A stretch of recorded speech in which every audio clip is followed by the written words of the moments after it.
Saa hii tumefika mahali tunaweka kabila chini. Siku hizi kuna viongozi wanazunguka hapa Kenya kila mahali. Kila kitu wanauza tu ni ukabila. Mtu anasimama anasema sisi kabila yetu tutashikana na hii kabila na tushikana na hii kabila. Hakuna kitu kama hiyo. Sasa hivi mahali tumefika, kabila zote zishikane pamoja. Tunapigana na kabila moja inaitwa umaskini. Tunapigana na kabila ingine ya pili inaitwa kutokuwa na shule mzuri. Hiyo ndio kitu tunafaa kupigana nayo.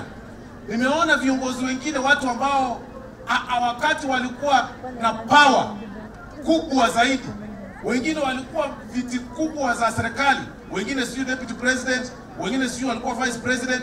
Wakati walikuwa hao viongozi wakiwa huko juu, hawakuwa wanatembea area kama hii ya Kajiado. Lakini wakati wametoka kiti, wameanza kukumbuka kumbe Kajiado iko. Ndio wanaanza kukuja Kajiado, wakati kuna maneno, wanakuja wanawaambia sasa tushikane. Hao ni wakora.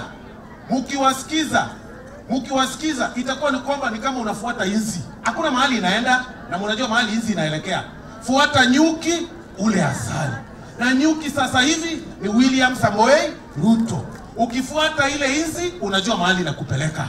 Kwa sababu mtu ambaye hujawahi kuwa, wakati ulikuwa na nguvu zaidi Kenya hii, haukuweza kutembea Kajiado, uweze kusupport watu wa Kajiado, uweze kusupport maneno ya bottom up, uweze kusupport maneno ya universal health coverage. Lakini wakati imefika, wakati watu hawako ofisini, sasa ndio wametokea. Haya, nyinyi wa Masai tunafaa kufanya namna hii, nyinyi wa Masai tushikane, sijui nini. Wakati ule ulikuwa na power, mbona uko unakumbuka Masai? Wakati ulikuwa na power, mbona uko unakuwa kuna jamii inaitwa Masai? Tunataka kushikana sisi wote Kenya mzima.